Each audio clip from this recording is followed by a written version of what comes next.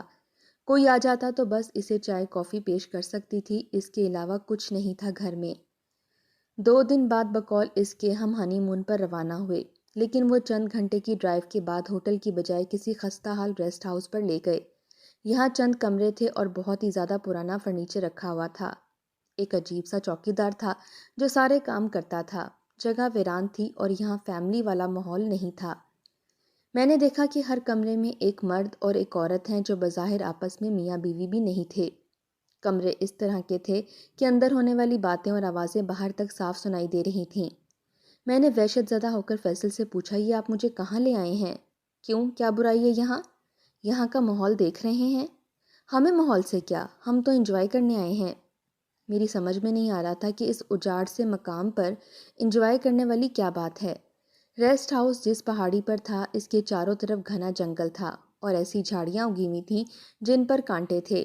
راستہ نہایت خراب تھا۔ پہلی رات آس پاس سے جس قسم کی آوازیں آئیں، مجھے یقین ہو گیا کہ یہ عیاشی اور فحاشی کا اڈا ہے۔ صبح ہوتے ہی میں نے فیصل سے کہا کہ مجھے ابھی اور اسی وقت جانا ہے اپنے گھر، میں یہاں 1 منٹ بھی نہیں رک سکتی، ابھی ہم نہیں جا سکتے۔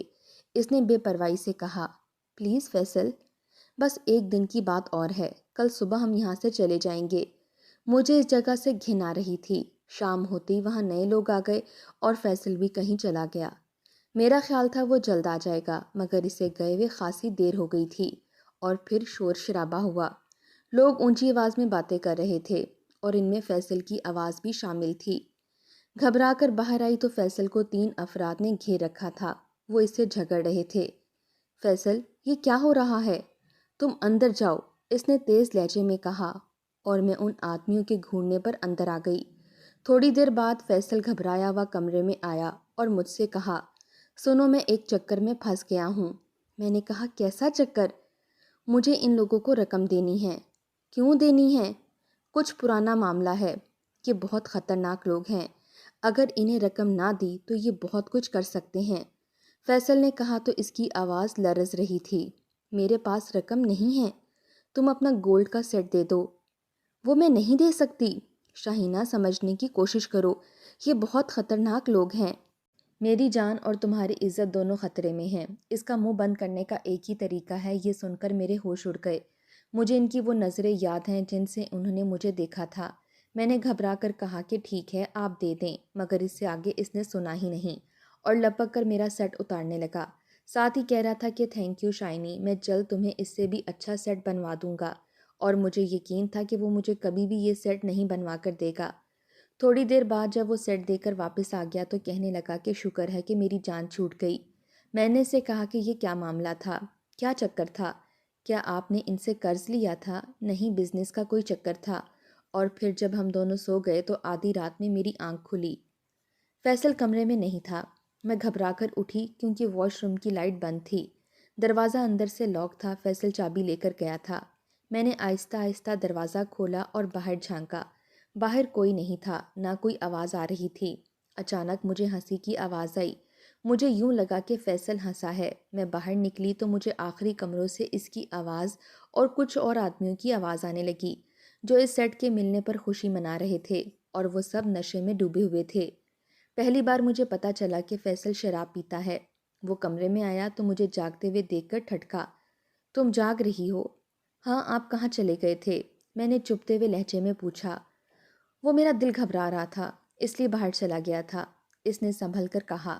میرا دل چاہا کہ میں اسے بتا دوں کہ وہ اصل میں کہاں تھا، مگر میں چپ رہی، اور مجھے یقین ہو چلا تھا کہ اس نے میرا سیٹ ہتھیانے کے لیے یہ ڈرامہ ترتیب دیا تھا۔ مجھے اپنی بے وقوفی پر احساس ہو رہا تھا کہ میں نے بنا سوچے سمجھے اس کی باتوں میں آ کر اپنا قیمتی سیٹ اس کے حوالے کر دیا۔ دوسرے دن جب ہم گھر لوٹ آئے تو شام کو ہی وہ مجھے امی کے گھر لے گیا۔ امی نے میرے گلے میں سیٹ موجود نہ دیکھ کر کہا کہ شائنی، تمہارا سونے کا سیٹ کہاں گیا؟ وہ آپ کے داماد نے مجھ سے لے لیا ہے، بلکہ چھینا گیا ہے، اور مجھے فیصل پر شک ہے۔ امی حیران رہ گئیں۔ وہ ایسا لگتا تو نہیں ہے؟ مجھے لگتا ہے۔ اس کے حوالے سے آپ لوگوں کی آنکھوں پر پٹی بندھ گئی ہے۔ میں نے تلخی سے کہا۔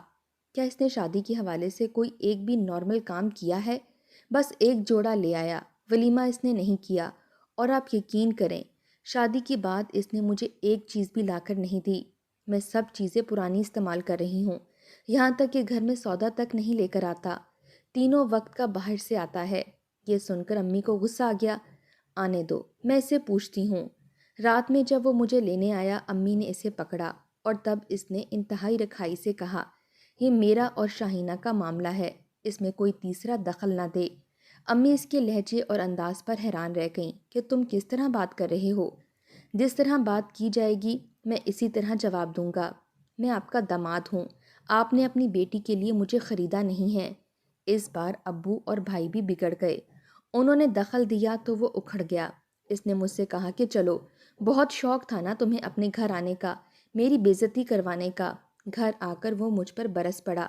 تم سے اتنی سی بات چھپائی نہیں گئی، فوراً جا کر اپنے گھر والوں کو لگا دی۔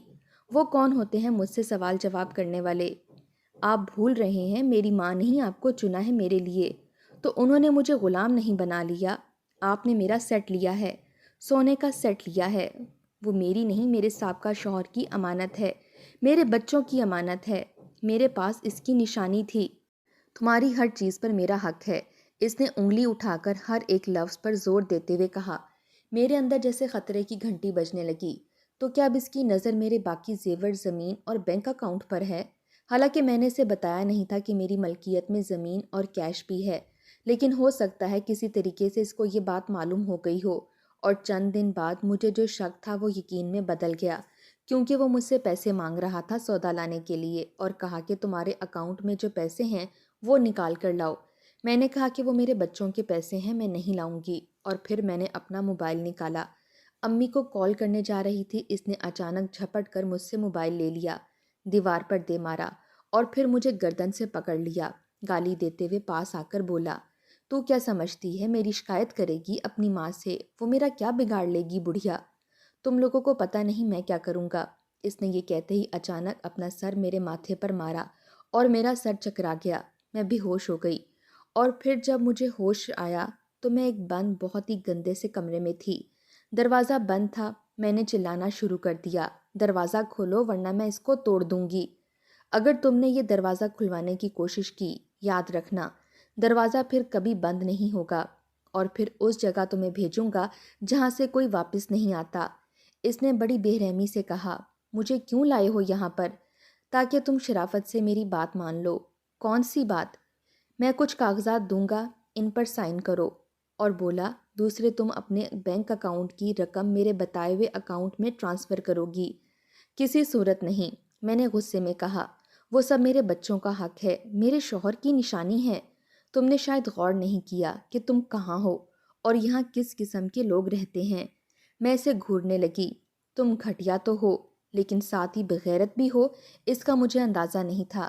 میں تمہاری بیوی اور عزت ہوں، یہ سب بکواس ہے۔ اور بے پرواہی سے وہ بولا اور ہاتھ سے مال کا اشارہ کیا، اصل اہمیت اس کی ہے۔ اگر میں تمہاری بات نہ مانوں تو تمہارے ساتھ کچھ بھی ہو سکتا ہے۔ ابھی بینک کا ٹائم باقی ہے۔ وہ مجھے میرے بینک تک لے آیا۔ کیونکہ میرے پاس دوپٹہ اور پیروں میں پہننے کو کچھ نہیں تھا، اس لیے اس نے میرے لیے دوپٹہ اور ایک سینڈل لے لیا۔ ہم بینک میں داخل ہوئے۔ اندر آتے ہی میں تیزی سے بینک مینیجر حامد علی کے کمرے کی طرف بڑھی۔ وہ ساجد کا دوست تھا اور مجھے پہچانتا تھا۔ غالباً فیصل کے گمان میں بھی نہیں تھا کہ میں ایسی کوئی حرکت کر سکتی ہوں، اور وہ وہیں کھڑا رہ گیا۔ مجھے یوں آتے دیکھ کر کہا کہ بھابھی آپ؟ حامد بھائی پلیز اپنے گارڈ سے کہیں اس شخص کو پکڑ لیں، مجھے گن پوائنٹ پر یہاں لایا ہے۔ یہ سنتے ہی حامد بھائی نے اپنی میز کے ساتھ لگا ہوا ایک بٹن دبا دیا تو باہر الارم بجنے لگا اور گارڈ نے فوری طور پر دروازے بند کر دیے۔ اس کے بعد انہوں نے حامد بھائی کے کہنے پر فیصل کو گھیر لیا۔ وہ ڈٹھائی سے کہہ رہا تھا کہ مجھے کیوں پکڑا ہے۔ میں حامد بھائی کے ساتھ باہر آئی تو میں نے اسے کہا کہ حامد بھائی، یہ میرا نام نہاد شوہر ہے، اس وقت یہ میرے بینک اکاؤنٹ سے رقم نکلوانے آیا ہے۔ مجھے یہ پکڑ کر لے گیا تھا، اغوا کر لیا تھا۔ اس کے پاس ایک فائل ہے جس میں زبردستی مجھ سے میری زمین کے کاغذات اپنے نام کروانے کے لیے کہہ رہا تھا۔ اس کی تلاشی لو۔ حامد بھائی نے گارڈ سے کہا تو انہوں نے اس کی تلاشی لی اور سچ مچ اس کے پاس سے ایک پستول نکل آئی۔ گن دیکھ کر تو وہاں پر سنسنی سی پھیل گئی۔ فوراً پولیس کو کال کی گئی۔ پولیس والے آئے اور اس عیاش بگڑے ہوئے ذلیل انسان کو پکڑ کر لے گئے۔ 7 سال کی اس کو سزا ہوئی، اور اس طرح ایک عقل مندی دکھا کر میں نے اپنے آپ کو فیصل جیسے غنڈے سے بچا لیا۔ فیصل کے خلاف عدالت میں کیس چلنا شروع ہو گیا تھا، کیونکہ میں نے خلا لینے کا ارادہ کر لیا تھا اور میرا حق مہر صرف 10,000 اس نے بتایا تھا۔ اس بات پر میں نے اس سے طلاق لے لی۔ سونے کے سیٹ کے بارے میں مکر گیا تھا۔ میرے پاس کوئی ثبوت بھی نہیں تھا۔ بہرحال اس سے جان چھوٹ گئی تھی۔ خوشی مجھے اس بات کی تھی کہ آج میں اپنے بچوں سے ملنے والی تھی۔ میری چھوٹی بیٹی عفت تو مجھ سے یوں چمٹی کہ 1 منٹ کے لیے بھی نہیں چھوڑتی تھی۔ پھر میرے سسر اور ساس کی طرف سے مجھے پیغام آیا کہ اگر میں واپس آنا چاہوں تو انہیں بہت خوشی ہوگی۔ میں نے امی کی بجائے ابو سے بات کی۔ انہوں نے کہا کہ بیٹا بالکل تم جاؤ، وہ بہت اچھے لوگ ہیں۔ امی نے سنا تو حسب معمول وہ بگڑ گئیں کہ تمہیں کوئی ضرورت نہیں اپنی ساس اور سسر کے پاس جانے کی۔ لیکن اب ان کی ایک نہیں چل رہی تھی۔